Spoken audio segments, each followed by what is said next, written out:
আজ আমি আমার জীবনের সর্বশ্রেষ্ঠ মুভির গল্পটি এক্সপ্লেন করতে চলেছি। মুভির নাম heaven is beneath mother's feet, অর্থাৎ মায়ের পায়ের নিচে সন্তানের বেহেশত। এই কয়েকটি সেকেন্ড যারা দেখলেন, বিশেষ করে মুসলিম ভাই বোনেরা, আমি আপনাদের কাছে অনুরোধ করছি, যারা এই গল্পটি শোনেননি বা মুভিটি দেখেননি, দয়া করে আপনার সামনের কয়েকটি মিনিট আমাকে ভিক্ষা দিন।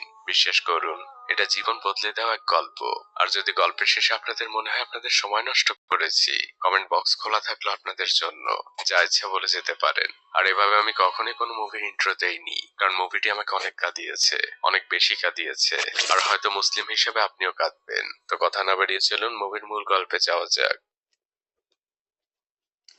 পাহাড়ে ঘেরা সুন্দর একটি দেশ কিরগিজস্তান। বাইরে ফজরের আজান হচ্ছিল। গ্রামের শিশুটা তখন ঘুমাচ্ছিল। চারদিকে পাখির কলরব। ইমাম সাহেবের সুমধুর আজানের ধ্বনি পৌঁছে যাচ্ছে গ্রামের প্রত্যেকটি কণায়। একজন বৃদ্ধ মহিলা নামাজ আদায় করছিল। নামাজ শেষে সে দোয়া করছে, হে মহান আল্লাহ, আপনার দরবারে লাখো কোটি শুকরিয়া।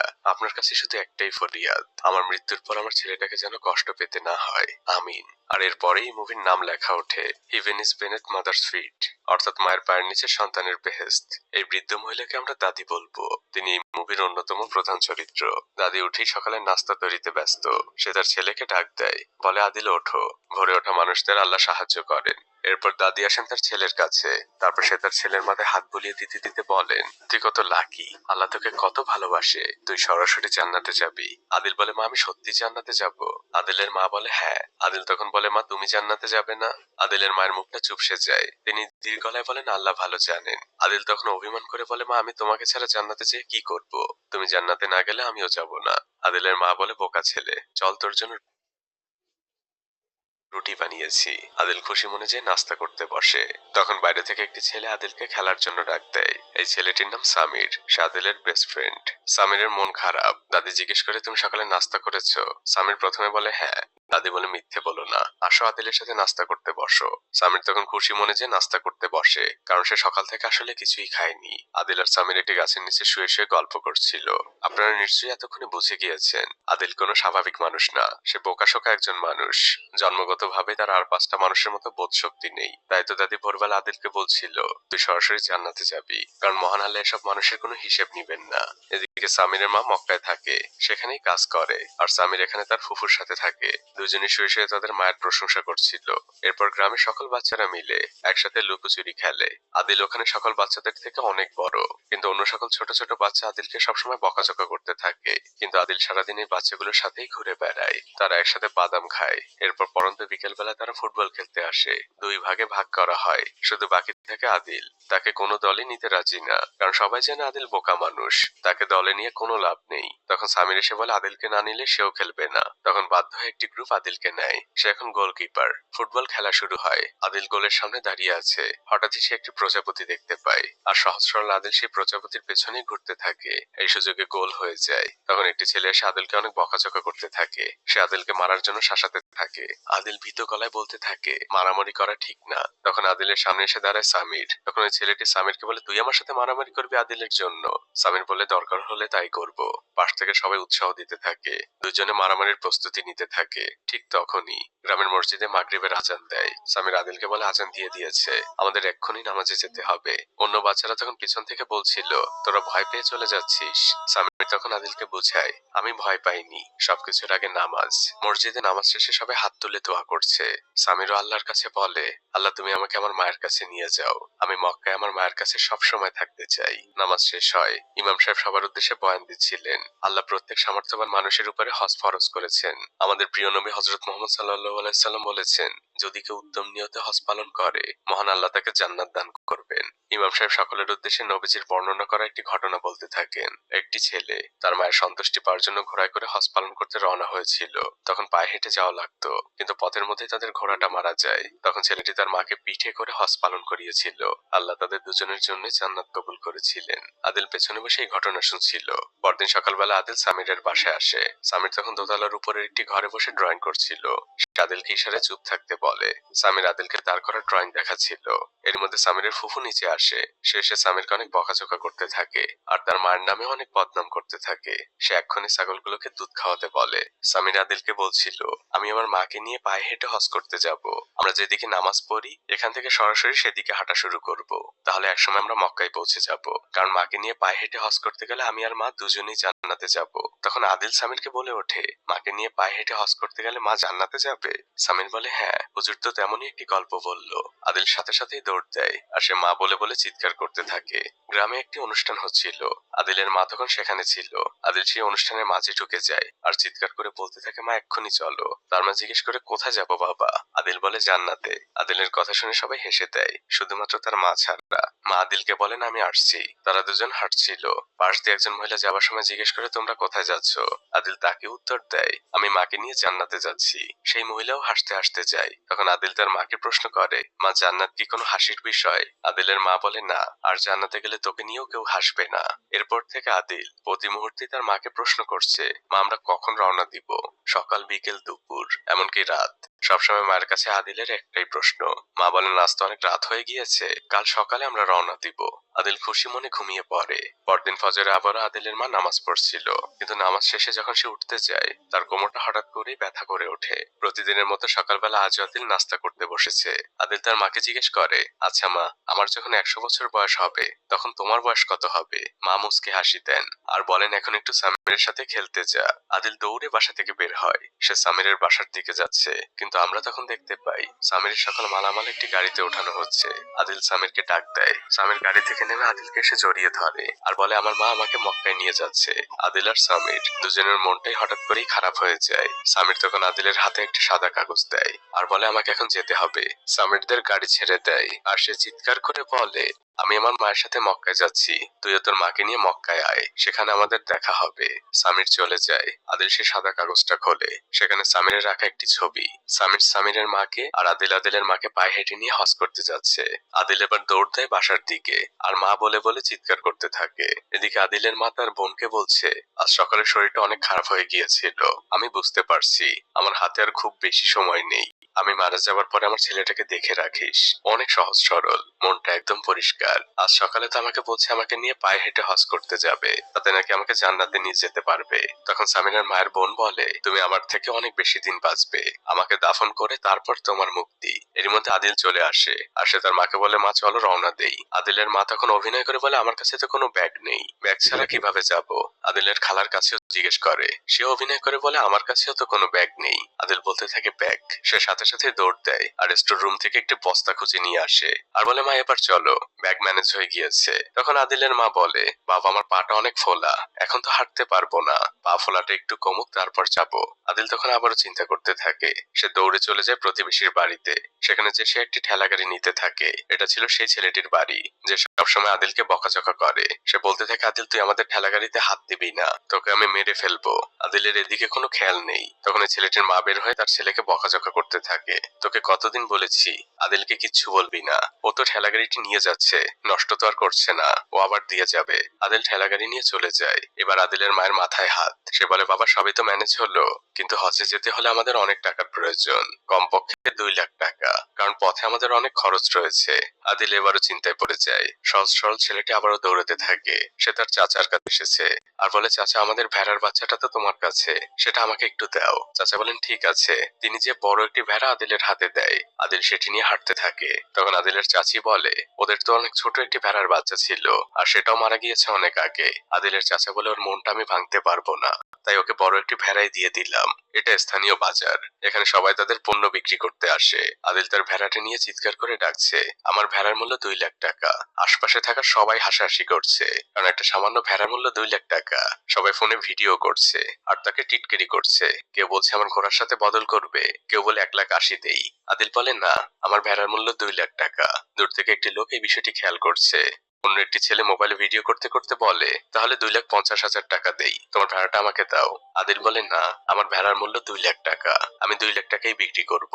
লোকটির কাছে বিষয়টা অদ্ভুত লাগে। সে আদিলের কাছে আসে আর জিজ্ঞেস করে, তুমি এই ভেড়াটি কেন 2 লাখ টাকা বিক্রি করতে চাও? আদিল বলে, আমি আমার মাকে নিয়ে জান্নাতে যাব, মক্কায় যাব, সেখানে যেতে আমার 2 লাখ টাকার প্রয়োজন। তখন আশপাশে থাকা সবার মুখটা চুপসে যায়। লোকটি তার গাড়িতে করে আদিলকে নিয়ে তার বাসায় আসে। আদিলের মাকে সে সালাম দেয়। আদিলের মায়ের সামনে 2 লাখ টাকা রাখা। আদিলের মা লোকটিকে বলছে, দেখো বাবা, মক্কায় যাবার আমার অনেক শখ। অনেক বছর আগে চেষ্টাও করেছিলাম। আদিলের বয়স তখন 11, কিন্তু হঠাৎই আদিল অসুস্থ হয়ে পড়ে। আমার আর মক্কায় যাওয়া হয়নি। শোনো বাবা, তোমাকে অনেক ধন্যবাদ, কিন্তু আমি তোমার টাকাগুলো নিতে পারবো না। তখন লোকটি বলে, আমার মায়েরও খুব ইচ্ছে ছিল হজ করার। তখন আমি অনেক ছোট, আমাদের টাকা ছিল না, এমনকি ঠিকভাবে ঘরে চুলোও জ্বলতো না।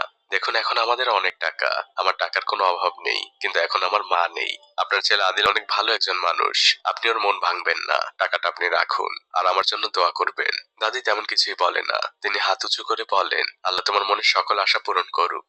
আদিল লোকটির গাড়িতে বসেছিল, তখন লোকটি আদিলের কাছে আসে আর বলে, তোমাদের সাথে আমাকে হজে নিবে? আদিল বলে, না, আমি শুধু আমার মাকে নিয়ে যাব। আদিল গাড়ি থেকে নেমে যায়। আদিল দৌড়ে এসে তার মাকে বলে, মা এখন চলো আমরা রওনা দেই। আদিলের মা এবার আদিলকে বোঝায়, দেখো বাবা, মক্কা অনেক দূর, তুমি যে পায়ে হেঁটে বাজারে যাও তার থেকে হাজার হাজার গুণ বেশি দূরে অবস্থিত। পায়ে হেঁটে যাওয়া সম্ভব না, বরং এই টাকাগুলো আমরা কোনো গরিব দুঃখীকে দিয়ে দিব, তাদের অনেক উপকারে আসবে। আদিলের মা রাগ করে সেখান থেকে চলে যান, কিন্তু আদিলের মন মানছেই না। গভীর রাতে সে বাইরে চুপচাপ বসে আছে। তখন মা তার পাশে আসে আর বলে, তুমি কি তাহাজ্জুদের জন্য উঠেছো? আদিল আকাশের দিকে তাকিয়ে আছে আর সে তার মাকে বলে, মা আমি তোমাকে ছাড়া জান্নাতে যেয়ে কি করব? তোমাকে ছাড়া আমি জান্নাতে যেতে চাই না। আদিলের মা বলে, আমার আর চিন্তা বাড়াস না, চল এখন ঘুমোতে চল। পরদিন সকাল হয়, আদিলের মা বাজারে যাচ্ছিল। তখন এলাকার কিছু লোক আদিলের মাকে টিটকিরি করে বলে, এই যে হাজী সাহেবের মা, ভালোই তো ব্যবসা শুরু করেছেন। আদিলের মা তখন রেগে যায়, এভাবে কেন কথা বলছো? তখন লোকটি বলে, হজে যাওয়ার কথা বলে 10,000 টাকার ভেড়া 2 লাখ টাকায় বিক্রি করছেন, ব্যবসা তো ভালোই। আদিলের মা তখন বলে, আমরা কোনো ব্যবসা করছি না, আমরা হজেই যাব, এবং সেটা তোমাদের সবার চোখের সামনে দিয়ে। পরের দৃশ্যে আমরা দেখতে পাই আদিলের মা তাদের ঘরে তালা মারছেন। তিনি সত্যি সত্যি হজের উদ্দেশ্যে রওনা হয়েছেন। তিনি তার বোনকে বলে, আমি আদিলের মন ভাঙতে দিব না, গ্রামের মানুষ ওকে নিয়ে হাসি ঠাট্টা করুক তা আমি চাই না। যতদূর যেতে পারি যাব, তারপর যেখানে বাধা আসবে সেখান থেকে ফিরে আসবো। আদিলের খালা দোয়ার জন্য হাত তোলেন। আদিলও সাথে সাথে এসে মোনাজাত ধরে আর এরপর শুরু হয় তাদের যাত্রা। গ্রামের লোকরা এখনো বিশ্বাস করতে পারছে না এই দুজন মানুষ পায়ে হেঁটে হজে যাচ্ছে। সবাই অবাক চোখে তাকিয়ে আছে। আদিলের এক বন্ধু এসে আদিলকে একটি ম্যাপ দেয় আর বলে, এটা তোর কাজে লাগতে পারে। আদিলের মা নিজের কাছে ম্যাপটি রেখে দেয়। লোকজন অবাক হয়ে তাদের দিকে তাকিয়ে আছে। কিছু লোক এসে টাকা দিচ্ছে আর বলছে আমার জন্য দোয়া করবেন। তারা এখনো গ্রাম থেকে বের হয়নি। আর এরপর শুরু হয় সেই ফাইনাল যাত্রা মক্কার উদ্দেশ্যে। তারা গ্রাম থেকে বের হয়ে হাইওয়ে ধরে হাঁটছে। দিনরাত সমানেই আদিল হেঁটে চলেছে, পাহাড় জঙ্গল সবকিছু ভেদ করে। এখনো তারা কিরগিজস্তানেই। এভাবে রাত নেমে আসে আর সকাল হয়। দুদিন পরে তারা উজবেকিস্তানের বর্ডারে পৌঁছায়। বর্ডারে তখন অনেক ভিড়। আদিলের মা ভাবে হয়তো এখান থেকে তাদের ফিরে যেতে হবে, কিন্তু আমরা দেখতে পাই তারা খুব সহজেই ইমিগ্রেশন পার হয়ে গিয়েছে, তাদের কেউ বাধা দেয়নি। আদিলের অনেক ক্ষুধা লেগেছে আর এটা তাদের জন্য নতুন দেশ উজবেকিস্তান। আদিল আর তার মা একটা রেস্তোরাঁয় খেতে বসেছে। আদিলের মা আদিলের জন্য উজবেক পোলাও অর্ডার করে আর নিজের জন্য শুধুমাত্র 1 কাপ চা।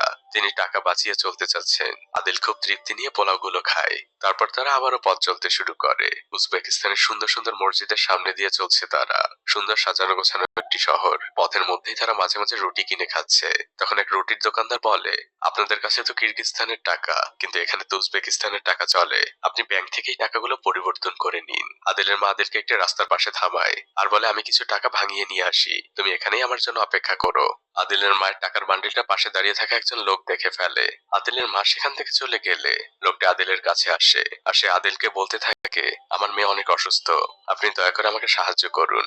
আদিল বলে, আপনার সাহায্য লাগবে? কেমন সাহায্য?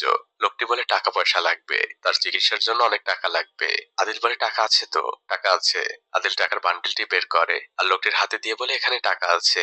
লোকটি আদিলকে ধন্যবাদ বলে। আমরা বুঝতে পারি লোকটি তো প্রতারক। সে আদিলকে বলে, আপনি এখানে অপেক্ষা করুন, আমি ফিরে আসবো। এটা বলে লোকটি সেখান থেকে চলে যায়। কিছুক্ষণের মধ্যে আদিলের মা একটি রুটি নিয়ে ফিরে আসে। আদিল রুটিটি খাচ্ছিল আর তার মা ঠেলাগাড়িতে টাকাগুলো খুঁজছিলেন। তিনি আদিলকে জিজ্ঞেস করেন, টাকাগুলো কোথায়? আদিল বলে, টাকাগুলো তো আমি চাচাকে দিয়ে দিয়েছি, তার মেয়ে অসুস্থ, তার টাকাগুলো লাগবে। আদিলের মা বলে, এটা তুই কি করেছিস? কোন চাচা? নিশ্চয়ই প্রতারকের হাতে পড়েছিস। আদিল বলে, চাচা বলেছে ফিরে আসবে। আদিলের মা বলে, মিথ্যে বলেছে, কেউ ফিরে আসবে না। আদিল বলে, মা মিথ্যে বলা তো মহাপাপ, চাচা মিথ্যে কেন বলবে? আদিলের মা তখন আক্ষেপ নিয়ে বলে, আমি মারা যাওয়ার পরে তুই যে কি করবি করবি? মানুষ তো তোকে শুধু ঠকাবে। আদিল বলে, মা ঠকানো কি জিনিস? আদিল বলে, মা দেখো চাচা আসবে। দুপুর গড়িয়ে সন্ধে হয়ে গিয়েছে।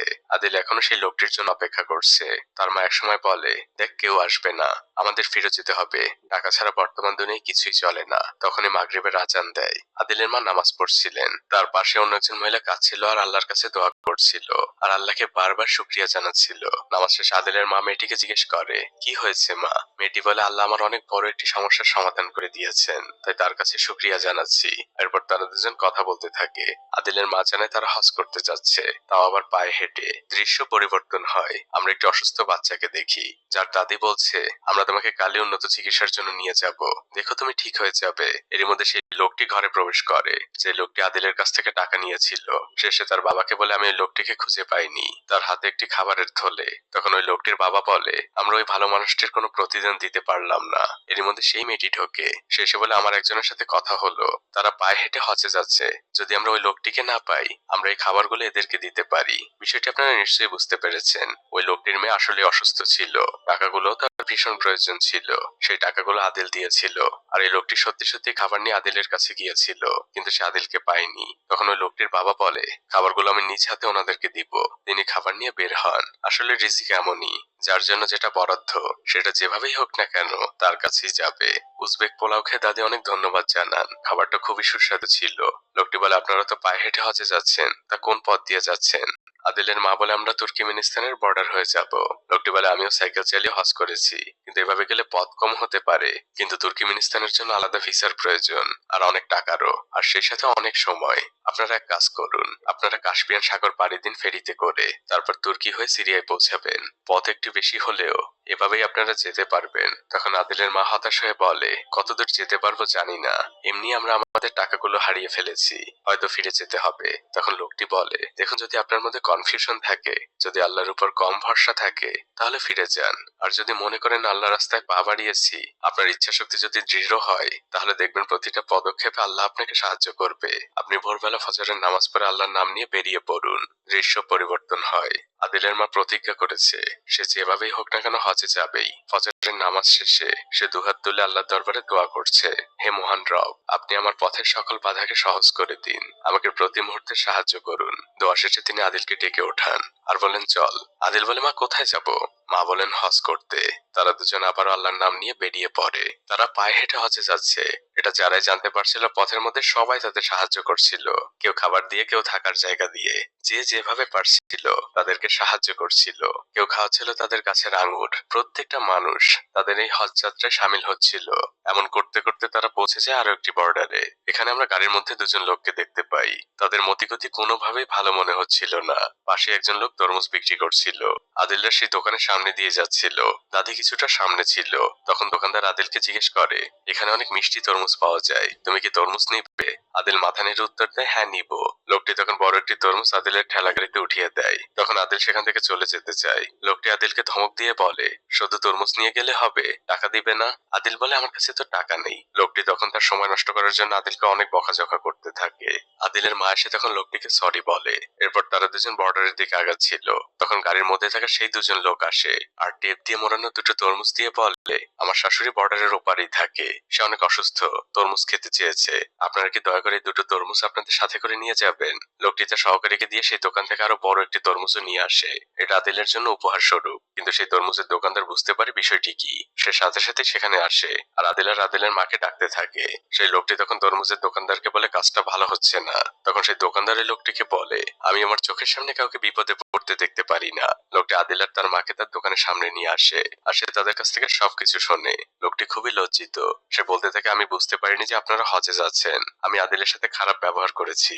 আসলে বুঝতেই পারছেন, এগুলো বিক্রি করে আমার সংসার চলে। আদিলের মা বলে, কোনো ব্যাপার না, তোমার তরমুজ অনেক মিষ্টি, আর তাছাড়া মহানবী বলেছেন তরমুজ তো জান্নাতি ফল। লোকটি বলে, তো আপনি খুব ভালো একটি কথা বলেছেন, এটা তো আমি এখন সবাইকে বলতেও পারবো।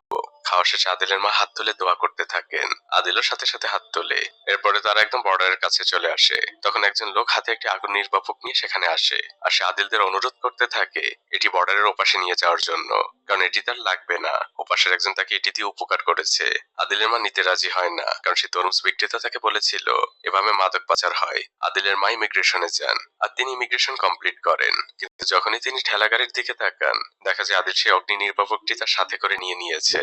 আদিলের মা আদিলকে অনেক বকাঝকা করতে থাকেন, কিন্তু সামনেই গার্ড ছিল, তাই তিনি জোরেও তেমন কিছু বলতে পারছেন না। আদিলের মা ভয় পাচ্ছেন।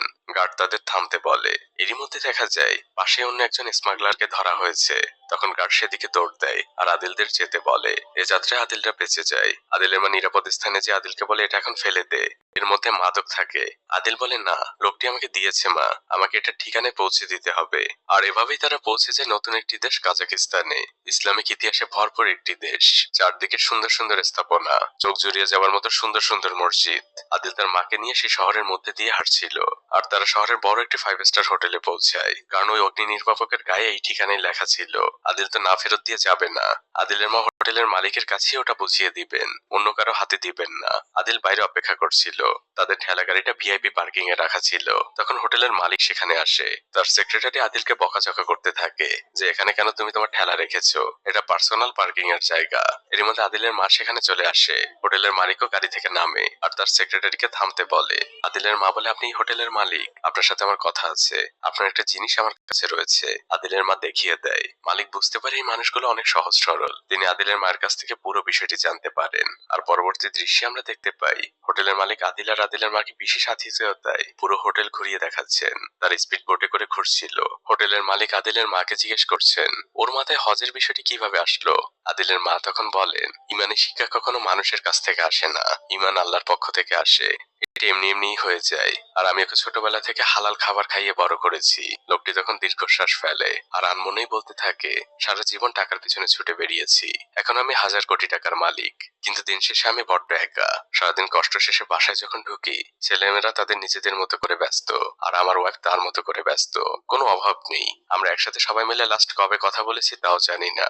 আর নামাজ হজ এ নিয়ে তাদের তেমন কোনো আগ্রহ নেই। আর দেখুন আপনি কত ভাগ্যবান, আপনার সন্তান আপনাকে হজ করানোর জন্য পায়ে হেঁটে নিয়ে যাচ্ছে।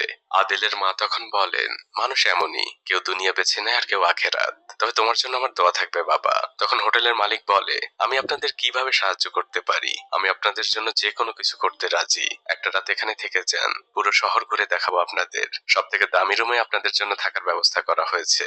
দাদি বলে কিছুর দরকার নেই বাবা, আমার ছেলে এই পরিবেশে বড় হয়নি, বরং আমরা রওনা দিলে আমাদের পথ কমবে। দৃশ্য পরিবর্তন হয়। মরুভূমির মাঝ দিয়ে আদিল তার মাকে নিয়ে রওনা হয়েছে। ছেলেটা ঘামে একদম ভিজে গিয়েছে, তারপর সে এক কোণেই হেঁটে চলেছে।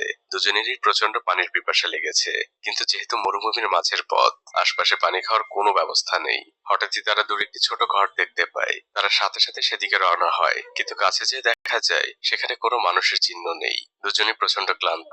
মার ছেলে একজন আরেকজনের কাঁধে ভর দিয়ে ঘুমিয়ে পড়ে। এভাবে কেটে যায় অনেকগুলো সময়। হঠাৎই আদিলের মা একটি ট্রাকের শব্দ শুনতে পায়। তাদের সামনের রাস্তায় একটি ট্রাক দাঁড়ানো। সে সাথে সাথে আদিলকে ডেকে ওঠায় আর বলে দৌড়ে যা আর তার কাছে যে সাহায্য চা। আদিল সাথে সাথে ঘুম থেকে উঠে দৌড় দেয়, কিন্তু আদিল পৌঁছানোর আগে ট্রাকটি সেখান থেকে চলে যায়। আদিল এসে রাস্তায় চিৎকার করে ডাকতে থাকে। তখন আমরা দূরে দেখতে পাই ট্রাকটি ব্রেক করেছে। দৃশ্য পরিবর্তন হয়। সেই ট্রাক ড্রাইভার আদিল আর তার মাকে পানি খাওয়াচ্ছে আর তাদের কাছ থেকে সবকিছু শোনে। তখন ট্রাক ড্রাইভার বলে আমি আপনাদের পৌঁছে দিচ্ছি বর্ডারে। আদিল বলে না, সামির বলেছে আমাকে হেঁটে যেতে হবে। ড্রাইভার বলে তুমি কি পাগল? আদিলের মা থামিয়ে দেয়, বলে আমার ছেলেটা এমনই, ও পায়ে হেঁটেই যাবে, আপনাকে অনেক ধন্যবাদ। তখন ট্রাক ড্রাইভার বলে একটু অপেক্ষা করুন। সে আরো কিছু খাবার আর অনেকটুকু পানি নিয়ে আসে আর সেগুলো আদিলদের দেয়। আদিল আর তার মা শুক্রিয়া জানায়। ট্রাকটি চলে যায় আর সেই ট্রাক ড্রাইভার সামনে থাকা সকল ট্রাককে ওয়্যারলেসে জানিয়ে দেয় এমন দুজন মা আর ছেলে যারা পায়ে হেঁটে হজে যাচ্ছে তাদের সবাই সাহায্য করবে। আদিল আর তার মায়ের অবস্থানও জানিয়ে দেয়। আর পথের মধ্যে এক একজন তাদের এক একভাবে সাহায্য করছিল। এভাবে দিন গড়িয়ে সন্ধে হয়ে যায়। একজন ট্রাক ড্রাইভার প্রায় আদিলদের সাথে অ্যাক্সিডেন্ট হতে যাচ্ছিল। কোনো মতে সে ব্রেক করে। তারপর সে আদিলদের ঠেলাগাড়িতে নতুন একটি ইমার্জেন্সি বাতি লাগিয়ে দেয়। আদিল ড্রাইভার সেই বাতি জেলে চলতে থাকে। এভাবে মধ্যরাত হয়ে যায়। মরুভূমির পাশেরই একটি জায়গায় মার ছেলে ঘুমিয়ে পড়েছে, কিন্তু রাতের বেলা সেখানে নেকড়ে আসে। আদিলের মা অনেক ভয় পেয়ে যান। তিনি আদিলকে ঘুম থেকে ওঠান। অন্যদিকে আমরা আরেকটি ট্রাক ড্রাইভারকে দেখতে পাই। সে ঘুমে ঝিমাচ্ছিল, কিন্তু হঠাৎই মরুভূমির মাঝে সে একটি ইমার্জেন্সি লাইট দেখে। সে তার গাড়ি থামায় আর তার দেখা দেখে আরো দুটি ট্রাক। তারা ওই ঠেলাগাড়ির চারপাশে খুঁজছে, কিন্তু কাউকেই দেখতে পাচ্ছে না। শুধুমাত্র একটি পড়ে থাকা জুতো দেখতে পায়। আর এরা সবাই আদিল আর তার মায়ের কথা জানে যে তারা পায়ে হেঁটে হজ করতে যাচ্ছে। তারা চারপাশে খুঁজতে থাকে। তাদের নিজেদের যাত্রীদের কাছেও ভয় লাগছিল। হঠাৎ একটি লোকের উপরে নেকড়ে আক্রমণ করে বসে, আর একদম শেষ মুহূর্তে সে অগ্নি নির্বাপক যন্ত্র দিয়ে আদিল আর তার মা নেকড়েটিকে সরিয়ে দেয়। সবাই ট্রাকের কাছে চলে আসে আর গল্প করতে থাকে। ওই ট্রাক ড্রাইভার তার ভাইকে কল দেয়, কারণ তার ভাইয়ের ট্রাকটি মক্কায় যাবে। সে তার ভাইকে পৌঁছাতে থাকে, তারপর সে সবার কাছে ফিরে আসে আর দাদিকে জানে আপনাদের একটি ব্যবস্থা হয়ে গিয়েছে, আপনাদের আর কষ্ট করে যেতে হবে না। আমার ভাই আপনাদের ট্রাকে করে কালকে মদিনায় নিয়ে যাবে। তখন আদিলের মা বলে, তোমাকে ধন্যবাদ বাবা, কিন্তু ও আমাকে নিয়ে পায়ে হেঁটেই যাবে, ও রাজি হবে না। তোমরা আমাদের জন্য অনেক কষ্ট করেছো।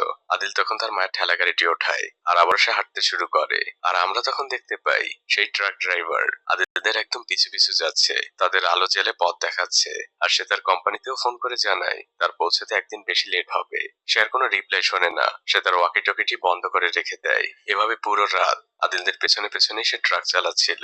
এভাবে ভোর হয়ে যায়। তখন কাস্পিয়ান সাগরে থাকা ফেরি থেকে কল আসে, সেখানে ট্রাক ড্রাইভার আগেই ফোন করে রেখেছিল। সেখান থেকে জানানো হয় সর্বশেষ ফেরি ছাড়তে আর মাত্র 30 মিনিট বাকি, এর মধ্যেই পৌঁছতে হবে। ট্রাক ড্রাইভার তখন গাড়ি থামিয়ে নিচে নামে আর আদিলের মাকে বলে, আমাদের হাতে মাত্র 30 মিনিট সময় আছে, কিন্তু এই সময়ের মধ্যে আমাদের এখনো প্রায় 6 কিলোমিটার যেতে হবে। এই পথটুকু অন্তত ট্রাকে চলুন। আদিলের মা বলেও রাজি হবে না। তখন ড্রাইভার কিছু না ভেবেই ওই ঠেলা গাড়িটি ধাক্কা দিতে থাকে। তারা সবাই মিলে ফেরি ধরার জন্য দৌড়াচ্ছে। একসময় তারা পোর্টে পৌঁছে যায়। তখন রাত নেমে এসেছে। ড্রাইভার আদিলের মাকে জিজ্ঞেস করে, একটি জিনিস বুঝলাম না, ট্রাকে মদিনায় যাওয়া যাবে না, কিন্তু জাহাজে ওঠা যাবে। আদিলের মা বলে, চুপ করো, আদিল শুনতে পারলে আবার নতুন করে ঝামেলা পাকাবে। একজন লোক আগে থেকে অপেক্ষা করছিল। তিনি আদিলের মাকে বলেন সবকিছু দ্রুত করতে হবে। আদিলরা একটি জাহাজে উঠেছে। সেই লোকটি আদিলদের একটি রুম দেখিয়ে দেয় আর আদিলের মাকে বুঝিয়ে বলে, আপনারা এক মুহূর্তের জন্যই রুম থেকে বের হবেন না, আমাদের ক্যাপ্টেন খুব খারাপ মানুষ, তিনি জানতে পারলে অনেক ঝামেলা হবে, একদম চুপচাপ এই রুমের মধ্যে বসে থাকবেন। আদিলের মা বলে, ঠিক আছে। দৃশ্য পরিবর্তন হয়। আদিলের মা নামাজ পড়ছিল। তখন দরজায় কেউ কড়া নাড়ে। আদিল দরজা খুলতে যায়, কিন্তু তখনই তার মা দোয়া করতে শুরু করে। আর দোয়া শেষে সে আদিলকে বলে, বাবা দরজা খোলা যাবে না, তোমার আঙ্কেল আমাদের নিষেধ করেছে। আদিল বলে, মা আমি সমুদ্র দেখিনি, আমি সমুদ্র দেখতে চাই। আদিলের মা বলেন, পরে দেখো। এটা বলে তিনি ঘুমিয়ে যান। আর যখন তার ঘুম ভাঙে সে আশপাশে আদিলকে দেখতে পায় না। এদিকে আমরা দেখতে পাই আদিল সে ক্যাপ্টেনের সাথেই দাঁড়িয়ে আছে। ক্যাপ্টেন অনেক ড্রিঙ্কস করেছে, তাই সে মাতাল। সে আদিলের সাথে অনেক গল্প করছে। এর মধ্যে আদিলের মা পেছন থেকে সে ফিস ফিস করে ডাকতে থাকে, আদিল এদিকে আয়। সে ক্যাপ্টেন জানতে পারলে আমাদের কপালে দুর্ভোগ আছে। ক্যাপ্টেন তখন আদিলের মাকে ডাক দেয় আর আদিলকে বলে, এই হচ্ছে তোমার মা, আপনারা প্লিজ এখানে থাকুন। আদিলের মা বলে, না এখানে থাকা যাবে না, এই জাহাজের ক্যাপ্টেন খুব খারাপ মানুষ, তিনি জানতে পারলে অনেক বকাঝকা করবেন। এর মধ্যে সেই লোকটি চলে আসে আর সে ক্যাপ্টেনকে শান্ত করার চেষ্টা করে। আদিলের মা বলে, আমরা এখান থেকে যাই, ক্যাপ্টেন তো অনেক খারাপ মানুষ, তিনি দেখলে বাবা তোমার ঝামেলা হবে। তখন লোকটি বলে, ইনি হচ্ছেন ক্যাপ্টেন, আর আপনারা এখানে দাঁড়িয়ে থাকুন, কোনো প্রবলেম হবে না। লোকটি ক্যাপ্টেনকে নিয়ে যায় আর পরের দৃশ্যে দেখা যায় সে আদিল আর তার মাকে অনেক খাবার দিয়েছে, এগুলো ক্যাপ্টেনই পাঠিয়েছে।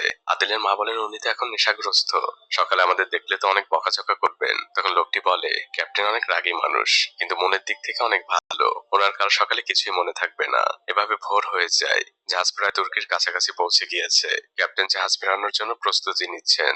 আদিলের মাদেরকে ঘুম থেকে ওঠায় আর বলে, বাবা আমরা পৌঁছে গিয়েছি, আমাদের এখনই নামতে হবে। সেই লোকটি আদিলদের গোপনে জাহাজ থেকে নামায়। ক্যাপ্টেনের কিছুই মনে নেই। আর এভাবে আদিলরা পৌঁছে যায় নতুন এক দেশ তুর্কিতে।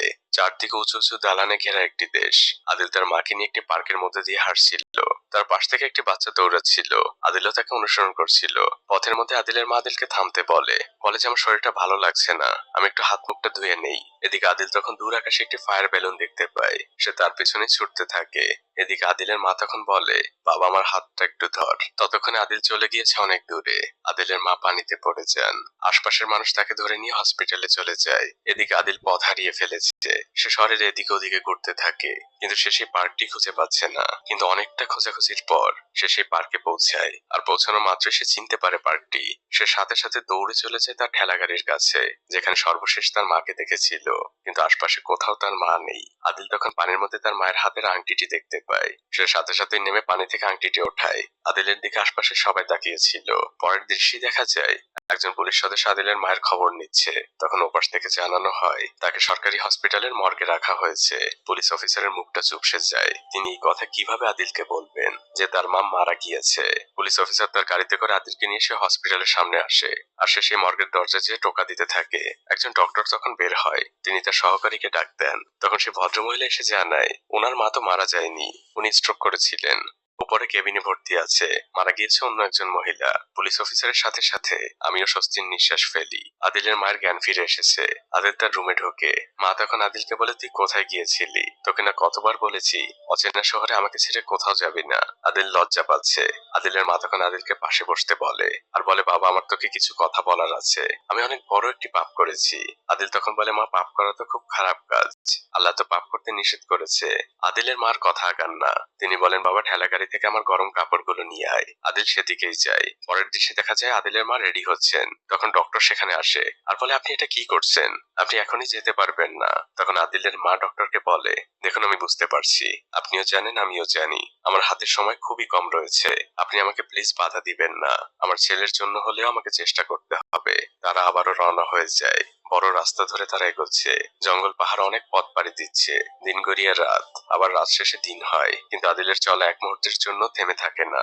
এদিকে আমরা একটি শুটিং ইউনিটকে দেখতে পাই। তুর্কির একটি সিনেমার শুটিং হচ্ছিল, কিন্তু সেখানে নতুন ইন্টার্ন করতে আসে অ্যাসিস্ট্যান্ট খুবই উদ্বিগ্ন, কারণ এই মুভির নায়ক এখনো আসেনি। সে তার উপরের কর্মকর্তাকে জানায়। সে ইন্টার্নকে অনেক বকাঝকা করতে থাকে। তারপর সে তার উপরের কর্মকর্তাকে জানায়। এভাবে একজন থেকে আরেকজন। সবারই শেষমেশ একটি কথা, 1 ঘন্টার মধ্যে একজন অভিনেতাকে খুঁজে বের করতেই হবে, নাহলে সকলের চাকরি শেষ। সবাই চিন্তায় পড়ে যায়। মুভির অন্যান্য দৃশ্যের শুটিং চলছিল। হঠাৎই তার মাঝে ঢুকে যায় আদিল আর তার মা। শুটিং এর লোকজন তাদের সরিয়ে দেয়। আর পরবর্তী দৃশ্যে আমরা দেখতে পাই সেই ইন্টার্ন আর তার বস, তারা দুজন মিলে আদিল আর তার মায়ের সাথে কথা বলছে। তারা তাদের খাবারও খেতে দিয়েছে। আর পাশে বসে থাকা একজন ট্রান্সলেটরের মাধ্যমে তারা জেনে নিয়েছে সবকিছু। তখন শুটিং এর লোক আদিলের মাকে রিকোয়েস্ট করতে থাকে আদিল যেন তাদের এই মুভিতে একটু অভিনয় করে দেয়, এটা তাদের জন্য অনেক উপকার হবে। কিন্তু আদিল রাজি হয় না। তখন ট্রান্সলেটর আদিলের মাকে বুঝিয়ে বলে। আদিলের মা বলে, আমি আমার ছেলেকে বোঝাচ্ছি। আদিলের মা তার ছেলেকে বোঝায় মানুষ সাহায্য চাইলে তাকে সাহায্য করতে হয়। শুরু হয় মূল মুভির সেই শুটিং। আদিল সেই মুভিতে অভিনয় করছে। আর তার চরিত্রটাও ছিল এমন, অন্য একটি রাজ্যের রাজা যে কিনা বোমার আঘাতে মানসিক স্মৃতি হারিয়ে ফেলেছে। আর আদিল তো ন্যাচারালি এমন। তার অভিনয় দেখে পরিচালকও কেঁদে দেয়, কিন্তু পরিচালক এখনো জানে না যে আদিল আসলে এমনই। সে সবার অনেক প্রশংসা করতে থাকে যে এমন অভিনেতা সে লাইফে কখনো দেখেনি। শুটিং শেষে আবারও আদিলদের খেতে দেওয়া হয়। সেই অ্যাসিস্ট্যান্ট আদিলের মাকে রিকোয়েস্ট করছে, আপনারা এখানে থেকে যান, ভালো ভালো অভিনয়ের ব্যবস্থা করে দিব, অনেক টাকাও পাবেন আপনারা, আর ভালো ভালো থাকার জায়গাও পাবেন। আদিলের মা বলে, বাবা আমরা হজের জন্য বেরিয়েছি, আর ওটাই আমাদের শেষ গন্তব্য। তখন সেই অ্যাসিস্ট্যান্ট বলে, আমার ভাই ইস্তাম্বুলের একজন ইমাম, আমি তাকে ফোন করে বলে দিব আপনারা যাওয়ার পথে সে আপনাদের অবশ্যই সাহায্য করবে। আদিলের মা শুকরিয়া জানায় আর ছেলেটির জন্য দোয়া করে। আর আদিল তো সবসময় কেউ দোয়া করলে সাথে সাথেই হাত তোলে। দৃশ্য পরিবর্তন হয়। আদিলরা রওনা হয়ে গিয়েছে ইস্তাম্বুলের উদ্দেশ্যে। তারা পৌঁছে যায় মসজিদের শহর ইস্তাম্বুলে, যেখানে হায়া সোফিয়া অবস্থিত। সমুদ্রের পাশে বসে আছে মা আর ছেলে। আল্লাহর অপরূপ এই সৌন্দর্যে তাদের চোখ যেন জুড়িয়ে যাচ্ছে। রাতের বেলা তারা সেই ইমামের সাথে দেখা করে। তিনি হাতে আরবিতে একটি চিঠি লিখে দেন আর আদিলের মায়ের হাতে দিয়ে বলে, সিরিয়ায় এখন যুদ্ধ চলছে, সেখানে খুবই বিপজ্জনক। ওরা আমার কিংবা আপনার ভাষা বোঝে না। ওদেরকে এই চিঠিটি দেখাবেন, হয়তো আপনাদের উপকারে আসলেও আসতে পারে। আদিলের মা ধন্যবাদ দেয়। আর এরপর তারা বেরিয়ে পড়ে সিরিয়ার বর্ডারের উদ্দেশ্যে। সিরিয়া থেকে বেশিরভাগ মানুষই তুর্কিতে ঢুকছিল। শুধুমাত্র আদিল আর তার মা সেদিকে যাচ্ছে। একজন গার্ড তাদেরকে চেকপোস্টে থামায়। সে তাদের পাসপোর্ট চেক করছে। তারপর সে তার ভাষায় আদিলের মাকে বলছে, আপনাদের তো ভিসা নেই আর ট্রানজিট পাসও নেই। আদিলের মা তো বুঝতে পারে না। সে মাথা নেড়ে বলে, ধন্যবাদ। আদিল ভেতরে ঢোকার জন্য হাঁটা দেয়। তখন গার্ড থেকে চিৎকার করে থামতে বলে। সে বন্দুক তাক করে আছে। আদিলের মা তখন সেই চিঠিটি খুঁজছিল। গার্ড উদ্বিগ্ন হয়ে পড়ে। সে বলে, হাত উঁচু করুন, নাহলে এক্ষুনি গুলি করে দিব। আদিলের মা তখন হাত উঁচু করে। তার হাতে কোরআন শরীফ আর সেই চিঠিটি। পরের দৃশ্যে দেখা যায় আদিলদের সিরিয়া ঢোকার অনুমতি দেওয়া হচ্ছে। সেই গার্ড সবকিছু জানার পরে খুব নমনীয় ভাবে আদিলের মাকে বলছে, আমার ব্যবহারের জন্য আমাকে ক্ষমা করবেন। আপনাদেরকে এই পথ দিয়ে না গেলে হয় না, আমরা না হয় আপনাদের যেতে দিলাম, কিন্তু বিদ্রোহীরা দিবে না, ওরা আপনাদের মেরে ফেলবে। আদিলের মা বলে, দেখো বাবা, তুমি আমাদের আটকিও না, আমরা শুধু মক্কায় যেতে চাই। গার্ড তখন বলে, একটু দাঁড়ান। সে তার রেশনের রুটিটি আদিলদের সাথে দিয়ে দেয়। আদিলরা রওনা হয়ে যায় যুদ্ধ বিধ্বস্ত সিরিয়ার মধ্য দিয়ে। চারদিকে ধ্বংসস্তূপ, আর এদিকে ওদিকে গোলা বারুদের ফাঁকা খোসা পড়ে আছে। মানুষের সেখানে কোনো চিহ্ন নেই। তারা কয়েকটি সিরিয়ার গ্রামের মধ্যে দিয়েও যায়। সেখানের স্থানীয় মানুষরাও তাদের সাহায্য করে। রাতের বেলা থাকার জায়গা দেয়। পথের মধ্যে অনেক চেকপোস্ট পার হয় তারা। সিরিয়ার সৈনিকরা তাদের সাথে ছবি তোলে আর বলে, আমাদের দেশটা এমন ছিল না, আপনারা মক্কায় যে আমাদের জন্য দোয়া করবেন। তারা স্মৃতি হিসেবে একটি ছবি আদিল আর তার মাকে দিয়ে দেয় আর দেখিয়ে দেয় এর পরের পথটা কিভাবে পাড়ি দিতে হবে। এভাবে তারা পথ চলতে থাকে। মরুভূমির মধ্যে দিয়ে যাচ্ছে তারা। বাইরে ঝড় উঠেছে। এরই মধ্যে ছোট একটি কুটির দেখতে পায়, সেখানে মিটমিট করে আলো জ্বলছে। সামনে বসে থাকা লোকটি তাদের দেখে চিৎকার করে, বলে এখানে কেন এসেছেন? এখানে কিচ্ছু নেই, এখানে কেউ নেই। আদিলের মা তখন তার হাতের চিঠিটি উঁচু করে ধরে আর লোকটিকে সালাম দেয়। তারপর দৃশ্য চলে আসে সেই লোকটির ঘরের ভেতরে। লোকটি আদিল আর তার মায়ের জন্য চা বানিয়েছে। আদিলের মায়ের কাছে চিনি ছিল। লোকটি সেগুলোকে একদম হীরার মতো করে স্পর্শ করে আর বলতে থাকে, লাস্ট কবে চিনি দিয়ে চা খেয়েছি আমার মনে নেই। লোকটি আদিলদের সকল কথা শুনছিল। ঠিক তখনই আমরা দেখতে পাই দেয়ালের ওপাশ থেকে কেউ এদিকে লক্ষ্য রাখছে। আমরা একটি চোখ দেখতে পাই, যে চোখটি শুধুমাত্র ওখানে বসে থাকা লোকটি দেখে। লোকটি ইশারায় আদিলদের ঘুমিয়ে পড়তে বলে। ঠিক ভোরবেলায় লোকটি তাড়াহুড়া করে আদিলদের ঘুম থেকে ওঠায় আর বলে, আপনারা আমার সাথে আসুন। আদিলদের নিয়ে সে একটি গোপন কক্ষে যায় আর বলে, এখানে আমার ছেলে লুকিয়ে আছে, আপনারা একদমই শব্দ করবেন না। গতকাল যে চোখটি দেখছিলেন সেটি ছিল এই লোকেরই ছেলের। বিদ্রোহীরা তার ছেলেকে যুদ্ধে নিতে চায়। বাইরে বিদ্রোহীদের সাথে লোকটির বাকবিতণ্ডা চলছিল, কিন্তু এক পর্যায়ে গুলির শব্দ শোনা যায়। সেই লোকটিকে মেরে ফেলেছে। তখন তার ছেলে সেখান থেকে বের হয়। সে তার বাবার মৃতদেহের কাছে গেলে তাকেও মেরে ফেলা হয়। আর তারপর দেখা যায় তার আদিল আর তার মাকে বন্দি করে সেখান থেকে নিয়ে যাচ্ছে। বিদ্রোহীরা বন উল্লাস করছে। তাদের গাড়িগুলো আস্তানায় ফিরে আসে। আদিলের মা বিদ্রোহী প্রধানকে বোঝানোর চেষ্টা করছে তারা মক্কায় হজ করতে যাচ্ছে। সেই চিঠিটিও দেখায়। তখন অন্য একজন সদস্য আদিলদের পাসপোর্টটি প্রধানের হাতে দেয়। আর সেই পাসপোর্টের মধ্যে ছিল সরকারি বাহিনীর সাথে তোলা সেই স্মৃতিময় ছবি, যেটা দেখে বিদ্রোহীরা সন্দেহ করে নিশ্চয়ই এরা গুপ্তচর। আর এরপরে শুরু হয় এক অমানবিক নির্যাতন। সহজ সরল মানুষ আদিল, সে তো কিছুই জানে না, কিন্তু তাকে একের পর এক জেরা করা হচ্ছিল। একজন মহিলা তাদের পাশে ট্রান্সলেট করে দিচ্ছিল, কিন্তু আদিল তো কিছুই বলতে পারছে না। সে শুধু বলে, আমি আমার মার কাছে যাব। আমার মা কোথায়? আদিলকে অনেক মারা হচ্ছিল। আদিল বারবারই বলছিল, চাচা আমি কি করেছি? আমাকে কেন মারছেন? আদিল পানি খেতে চায়, কিন্তু তার সামনে পানি নিয়ে আসা হয় ঠিকই, কিন্তু পানি আর খেতে দেওয়া হয় না। রক্তাক্ত করে ফেলা হয় আদিলকে। সেই দৃশ্য দেখার মতো না। আদিল আর তার মাকে পাশাপাশি একটি জেলে বন্দি রাখা হয়েছে। মা আদিলের হাতটা শক্ত করে চেপে ধরেছেন। তিনি বারবারই পড়ছেন, লা ইলাহা ইল্লাল্লাহু মুহাম্মাদুর রাসূলুল্লাহ সাল্লাল্লাহু আলাইহি ওয়াসাল্লাম। আদিল তার মাকে জিজ্ঞেস করছে, মা চাচারা আমাকে কেন মারছে? আমি কি করেছি? এরই মধ্যে সেই ট্রান্সলেটর মেয়েটি আসে। সে এসে আদিলের মাকে বলে, আমি কিছু খাবার নিয়ে এসেছি। আদিলের মা বলে, আমাকে দেওয়ার দরকার নেই, তুমি শুধু আমার ছেলেটাকে একটু খেতে দাও, ওকে ওরা অনেক মেরেছে।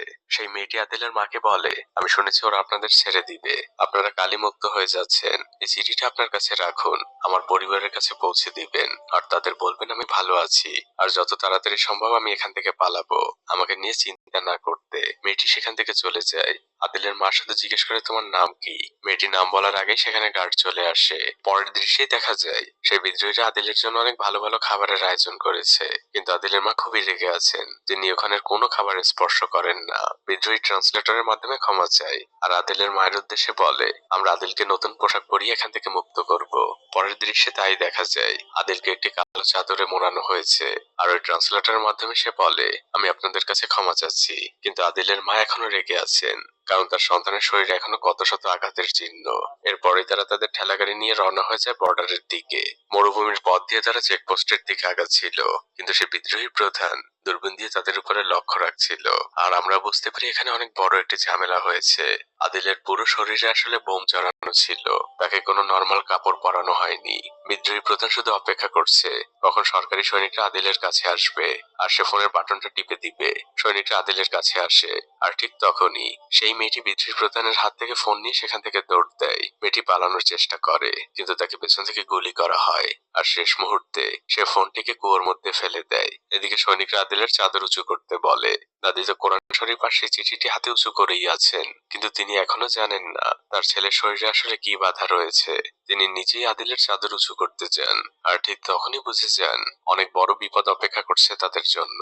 আদিলের শরীরে বোম দেখে সৈনিকরা পিছিয়ে চলে যায়। কেউ কেউ বলতে থাকে গুলি করে দেই, একজন নিষেধ করে। তারা ওয়াকি টকিতে কমান্ডারের সাথে যোগাযোগ করে। কমান্ডার জানে নিরাপদ দূরত্বে থাকো আর তাদেরকে ওখানেই বসে থাকতে বলো। আমাদের ইউনিটের বোম স্কোয়াডকে খবর দাও। কিন্তু সেই বোম বিশেষজ্ঞ এখন বাইরে রয়েছে, সবাই তার ফিরে আসার জন্য অপেক্ষা করছে। এদিকে আদিল তার মাকে বারবারই বলছে, মা আমি একটু পানি খাবো, আমার অনেক পিপাসা পেয়েছে। কিন্তু মার ছেলে সেখান থেকে নড়ার একটুও সুযোগ নেই। সৈনিকরাও মার ছেলের কথা শুনছিল।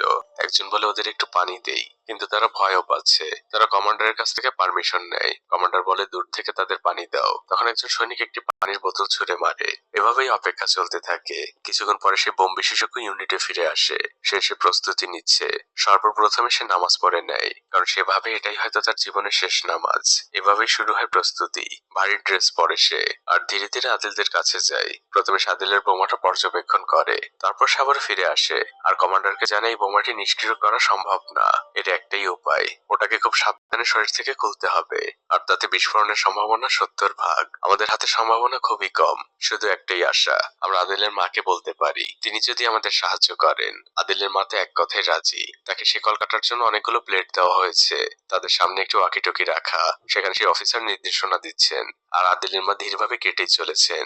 বিকেল করিয়ে সন্ধ্যা, সন্ধ্যা করিয়ে রাত। আদিলের মা এখনো কেটে চলেছেন। ইউনিটের সবাই ওয়াকিটকিতে তাদের উৎসাহ যোগাচ্ছে। আদিলের মা এক মনে কাজ করেই চলেছেন। একসময় তিনি শেকলটি কেটে ফেলেন, আর এক স্বস্তি ভরা কণ্ঠে জানান, আমি শেকলটি কেটে ফেলেছি।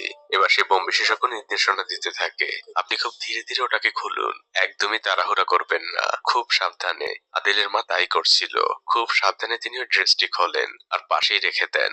এবার বিশেষজ্ঞ নির্দেশ দেয়, আপনারা দৌড়ে এখন এখানে আসুন। আদিলের মা আর আদিল দৌড় দেয়, কিন্তু পরক্ষণেই আদিল ফিরে আসে। সে তার সেই ঠেলা গাড়িটি নিতে ভুলে গিয়েছিল। ইউনিটে থাকা প্রত্যেকটি সদস্য উল্লাস করছে, তারা যেন এক যুদ্ধে বিজয়ী হয়েছে। কমান্ডার আদিলদের অনেক আতিথেয়তা করছেন। তিনি তো আদিলদের ভাষা বোঝেন না, তাই তিনি ফোনে তার এক বন্ধুর সাহায্য নিয়েছেন। আদিলদের সাথে তিনি ওভাবেই কথা বলছেন। তিনি এতক্ষণে জানতে পেরেছেন আদিলরা মক্কায় যাচ্ছে হজ করতে, কিন্তু তিনি তার বন্ধুর মাধ্যমে জানায় এখান থেকে সামনে যাওয়া পসিবল না, তাদেরকে এখান থেকেই ফিরে যেতে হবে। আদিলের মা অনেক রিকোয়েস্ট করে, কিন্তু কমান্ডার জানায় সামনে মাইন বেছানো জমি, মৃত্যু অপেক্ষা করছে সবার জন্য, আমি পারমিশন দিব না, এটা আমার অর্ডার। মন খারাপ করে আদিল আর আদিলের মা ঘুমিয়ে পড়ে। কমান্ডারও ঘুমাচ্ছিলেন। হঠাৎই সৈনিকদের ডাকে কমান্ডারের ঘুম ভেঙে যায়। সবাই কাঁটাতারের কাছে এসেছে। কমান্ডার দ্রুত একটি দূরবীন নেয়, আর আমরা সেই দূরবীনের মধ্যে দিয়ে দেখতে পাই মাইন বেছানো মাঠের মধ্যে দিয়ে মার ছেলে ছুটে চলেছে। কমান্ডারের হাত কাঁপছে। সে বারবারই পড়ছে লা ইলাহা ইল্লাল্লাহু মুহাম্মাদুর রাসূলুল্লাহ। এক মনেই সে পড়ে যাচ্ছে। আর অন্যদিকে আমরা দেখতে পাই চাকায় বেঁধে বেঁধে একের পর এক মাইন বিস্ফোরণ হচ্ছে। কোনোভাবে তারা কাটিয়ে যাচ্ছে। আদিলের মা মাথা নিচু করে আছে। আদিল সামনের দিকে ছুটে চলেছে। ওখানে দাঁড়িয়ে থাকা প্রত্যেকটি সৈনিক দোয়া করছে, কিন্তু একসময় সবকিছু নিস্তব্ধ হয়ে যায়। কমান্ডারের চোখ পানিতে ছলছল করছিল। তার হাতগুলো শীতল হয়ে গিয়েছে। তিনি মন খারাপ করে সেখান থেকে চলেই যাচ্ছিলেন। তখন একজন সৈনিক বলে, স্যার ওইদিকে দেখুন। তিনি আবারও দূরবীনে চোখ রাখেন। মার ছেলে দুজনে হাত নেড়ে বিদায় জানাচ্ছে আর কৃতজ্ঞতা জানাচ্ছে। তারা বর্ডার পার হয়ে গিয়েছে। সবাই এক স্বস্তির নিঃশ্বাস ফেলে আর আল্লাহু আকবার বলে চিৎকার করে ওঠে। এরপর শুরু হয় মার ছেলের আবারও ছুটে চলা। তারা মরুভূমির মধ্য দিয়ে মক্কার দিকে আগাচ্ছে। অনেক পথ পাড়ি দেয় তারা। আর ফাইনালি সেই স্বপ্নের শহর, সেই পবিত্র শহর যার জন্য এত কষ্ট, তারা মক্কায় পৌঁছে যায়। দাদি মিটিমিটি করে তার চোখ দুটো খোলেন। এজন্য চোখের জন্য এক অন্যরকম শান্তি। নিজের চোখে যেন তিনি বিশ্বাস করছেন না। তারা পৌঁছে গিয়েছে কাবা ঘরের একদম কাছাকাছি। আর একটি গলির মধ্যে হঠাৎই আদিল বলে ওঠে, দেখো মা, ওই যে চাচা। আর আমরা তখন দেখতে পাই সেই লোকটিও হজ করতে এসেছে, যে তাদের 2 লাখ টাকা দিয়ে সাহায্য করেছিল। তিনি আদিলদের বলেন, আমি তো আমার চোখে বিশ্বাসই করতে পারছি না। আপনারা পায়ে হেঁটে পৌঁছে গিয়েছেন মক্কায়, এজন্য এক স্বপ্ন। এখন থেকে আপনাদের আর কোনো চিন্তা নেই। আল্লাহর রহমতে এখন আমি আপনাদের সকল খেয়াল রাখবো। আপনারা আমার সাথেই থাকবেন। আর পরবর্তী দৃশ্যে আমরা দেখতে পাই হজের কার্যক্রম শুরু হয়ে গিয়েছে। লক্ষ লক্ষ হাজির সাথে আদিল আর তার মাও এহরামের কাপড় জড়িয়ে হেঁটে চলেছেন কাবার দিকে। চারদিকে মহান আল্লাহর গুণগান। শুরু হয় আদিল আর তার মায়ের হজ পালনের শুরু। কিন্তু হঠাৎই আদিলের মা অসুস্থ হয়ে পড়েন। তাকে হসপিটালে নেওয়া হয়। বিশেষ কেয়ার নেওয়া হচ্ছে তার। সেই লোকটি তখন আদিলের মায়ের কাছে আসে। আদিলের মা তখন ধীর গলায় জিজ্ঞেস করেন, আরাফার ময়দানে না গেলে তো আমার হজ কবুল হবে না। লোকটি মাথা নেড়ে উত্তর দেয়, হ্যাঁ। আদিলের মা বলে, আমাকে আরাফার ময়দানে যেতেই হবে। লোকটি বলে, আমি ব্যবস্থা করছি। 2জন নার্স আপনার সাথে দেওয়া হবে।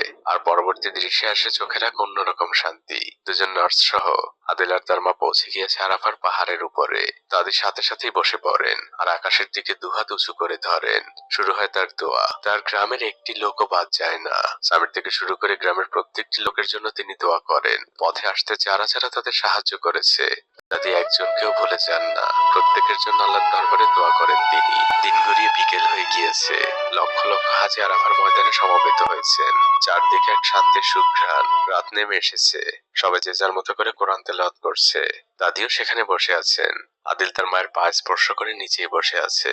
আদিলের মা আদিলকে বলে, তোকে আমার এখন কিছু কথা বলতেই হবে, এখনই সময়, এরপরে সময় পাবো কিনা জানি না।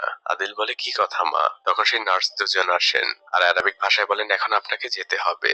তখন সেই লোকটি এসে দাদিকে বোঝায়, আপনাকে ফজর পর্যন্ত আরাফার ময়দানে থাকতে হবে না, আপনি এখন যেতে পারেন। দাদি মাথার ইশারায় সম্মতি জানান। আর পরবর্তী দৃশ্যে দেখা যায় সেই হৃদয় ছোঁয়া মুহূর্ত, কোটি মুসলমানের স্বপ্ন, আমার স্বপ্ন।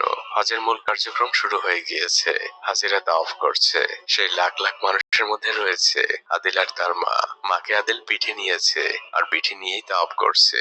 এই দৃশ্যটি কখনো ভোলার না। হজ শেষ হয়, দাদি আর আদিল পাশেই বসে আছেন। দীর্ঘক্ষণ তারা দুজন কাবা ঘরের দিকে তাকিয়ে আছে। দৃশ্য পরিবর্তন হয়। আমরা আদিলের মায়ের মুখে অক্সিজেন মাস্ক দেখতে পাই। আদিল তার মায়ের পাশেই বসে আছে। সে তার মাকে বলছে, মা এখন তো আমরা দুজন একসাথে জান্নাতে যেতে পারবো।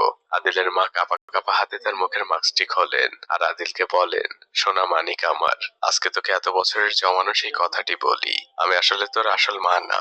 আদিল বলে, মা আসল মা কি? তখন আদিলের মা বলতে শুরু করে, সালটা ছিল 1989। তারও 20 বছর আগে আমার বিয়ে হয়েছিল, কিন্তু আমার কোনো সন্তান হয়নি। তাই 20 বছর পরে আমার স্বামী আমাকে ছেড়ে দেয়। আমি গ্রামে ফিরছিলাম, স্টেশনে ট্রেনের অপেক্ষায়। তখন পিছন থেকে একজন ফর্সা মহিলা আসলো আর সে তার কোলের বাচ্চাটিকে আমার হাতে দিয়ে বলে, আপনি প্লিজ ওকে একটু ধরুন, আমি এক্ষুনি আসছি। তারপর সে চলে গিয়েছিল। আর কাঁথা উল্টে আমি যখন তোকে প্রথম দেখেছিলাম, আমার মনটা একদম ওলটপালট হয়ে গিয়েছিল। আমি তোকে নিয়ে স্টেশনে হাঁটতে শুরু করলাম।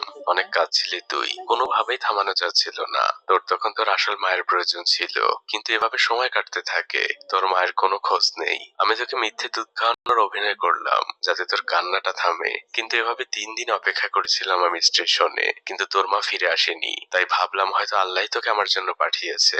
কোনো কিছু না ভেবে তোকে নিয়ে উঠে গেলাম গ্রামে ফেরার ট্রেনে। ঠিক তখনই জানালার বাইরে দেখি তোর মা অপেক্ষা করছে, তোকে চারদিকে খুঁজছে। প্রচন্ড হিংসে হলো আমার। এই 3 দিনে তোকে বড্ড বেশি ভালোবেসে ফেলেছিলাম। আমি চাইনি তোকে ফেরত দিতে, তাই লুকিয়ে রেখেছিলাম তোকে। চলে এসেছিলাম এই গ্রামে।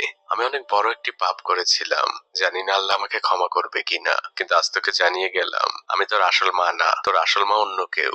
আদিল বলে, আমার অন্য কোনো মায়ের দরকার নেই, তুমি আমার মা, আমি তোমাকে ভালোবাসি। আদিলের মা বলে, আমিও তোকে অনেক ভালোবাসি রে। আদিলের মা মুচকি হাসি দেন আর বলেন, বাবা আমি এখন একটু বিশ্রাম নেই। আদিল বলে, ঠিক আছে মা। সে তার মায়ের কম্বলটি টেনে দেয় আর বাইরে বসে অপেক্ষা করতে থাকে। আর পরবর্তী দৃশ্যে আমরা দেখতে পাই আদিলের মায়ের মুখের উপরে কাফনের কাপড়টা টেনে দেওয়া হচ্ছে। তিনি এই দুনিয়ার মায়া ত্যাগ করে চলে গিয়েছেন। আদিল এখনো জানে না মৃত্যু মানে কি। সে এখনো তার মায়ের সাথেই আছে। তার মাকে যেদিকে নিয়ে যাওয়া হচ্ছিল, আদিলও তার সাথে সাথে যাচ্ছিল। আদিলের মাকে মক্কায় দাফন করা হয়। সেই লোকটি আর আদিল বসে দোয়া করছিল। দোয়া শেষে আদিল জিজ্ঞেস করে, চাচা এখন কি মা জান্নাতে যাবে? লোকটি বলে, ইনশাল্লাহ। আদিল বলে, মা আমাকে সবসময় বলতো আমিও জান্নাতে যাব। লোকটি বলে, হ্যাঁ, তোমার উপর আল্লাহর বিশেষ এক রহমত রয়েছে, তোমার হিসেব অনেক সহজ। আদিলের চোখ বেয়ে পানি পড়ছে। সে বলে, চাচা আমাকে কত অপেক্ষা করতে হবে জান্নাতে যে মাকে দেখার জন্য? সহজ সরল এই মানুষের কথায় চোখের পানি আটকে রাখা বড্ড কঠিন। আদিল চোখের পানি মুছতে মুছতে বলে, আমি কালী গ্রামে চলে যাব। দৃশ্য পরিবর্তন হয়। আদিল তার ঠেলাগাড়িতে অনেকগুলো জমজম কূপের পানি নিচ্ছে। সেই লোকটি এসে জিজ্ঞেস করে, এত পানি দিয়ে কি করবে? আদিল বলে, আমার গ্রামের মানুষদের জন্য। লোকটি আদিলের হাতে বিমানের টিকিট দেয় আর বলে, তোমাকে এখন আর কষ্ট করে ফিরতে হবে না, তুমি আরামেই ফিরতে পারবে আর খুব কম সময় লাগবে। আদিল বলে, না, আমি পায়ে হেঁটে এসেছি, পায়ে হেঁটেই ফিরে যাব। লোকটি আদিলকে অনেক বোঝায়, কিন্তু আদিল তার ঠেলা গাড়িটি নিয়েই হাঁটতে শুরু করে। লোকটি এক দীর্ঘ শ্বাস ফেলে আর তার ব্যাগটি সঙ্গীতের হাতে বুঝিয়ে দিয়ে বলে, এগুলো নিয়ে তোমরা চলে যেও, আমি ওর সাথেই ফিরবো। লোকটিও আদিলের সাথে হাঁটা শুরু করে আর আদিলকে জিজ্ঞেস করে, তুমি পায়ে হেঁটে কেন ফিরবে? আদিল তখন বলে, কারণ আমাকে ওয়াদা রক্ষা করতে হবে, এই ঠেলা গাড়িটি ফেরত দিতে হবে। লোকটি শুধু ব্যাকগ্রাউন্ড থেকে উচ্চারণ করে, আল্লাহু আকবার। তিনি আল্লাহর কাছে সাহায্য চান আর পায়ে হেঁটেই ফিরতে শুরু করেন। আর এই ফিরে চলার দৃশ্যের মধ্যে দিয়েই এই মুভিটি এখানেই শেষ হয়ে যায়। মুভিটি যখন দেখেছিলাম অনেক কেঁদেছি। পৃথিবীর এই মোহর জন্য অনেক পিছিয়ে আছি আমরা। আদিলদের মতো বিনি হিসেবের মানুষগুলো আসলেই ভাগ্যবান। হয়তো তারা আমাদের মতো করে দুনিয়াটা পায় না, কিন্তু তারা যেটা পায় সেটাই দুনিয়ার থেকে অনেক বেশি মূল্যবান। আমি জানি না এই মুভিটি আপনার জীবনে কোনো প্রভাব ফেলবে কিনা, তবে আমার জীবনে ফেলেছে, মনে থাকবে সারা জীবন। আপনার মতামত আমাকে জানাবেন। আরেকটি কথা, মুভিটি যদি সত্যি আপনার কাছে ভালো লেগে থাকে তাহলে অবশ্যই লাইক দিবেন।